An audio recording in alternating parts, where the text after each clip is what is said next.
বড় বিষয়টা কি? আল্লাহ পাককে আমরা এই চোখ দিয়ে দেখতে পারবো ইনশাআল্লাহ। জান্নাত মানে কি?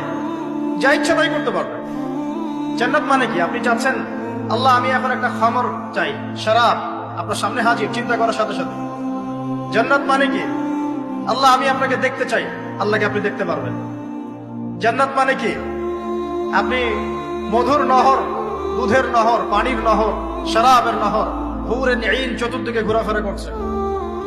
একজন নিম্নমানের জান্নাতি, মানে সবচেয়ে শেষের দিকে যারা জান্নাতে যাবে, তাদের সাথেই দুজন করে হুরেন ঈন, আহাল পরিবার তো আছেই, গিলমান পানপাত্র নিয়ে চারপাশে ঘোরাফেরা করবে। জান্নাত মানে কি? যেখানে যা ইচ্ছা তাই করা যাবে, বলার কেউ নাই, বাধা দেওয়ার কেউ নাই, সেখানে কোনো মৃত্যু নাই, সেখানে কোনো অহেতুক কথাবার্তাও নাই, কোনো গান গল্প নাই, কোনো মিথ্যা নাই, কষ্টের ক্লেশ মাত্র নাই, থুতু ফেলতে হবে না।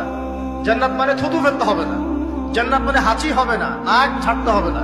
জান্নাত মানে ইস্তেঞ্জা, পেশাব পায়খানা করার টেনশন নাই। মানুষ খাবার খাবে, একটা ঢেকুর তুলবে, ব্যাস খাবার হজম হয়ে গেছে। আর জান্নাত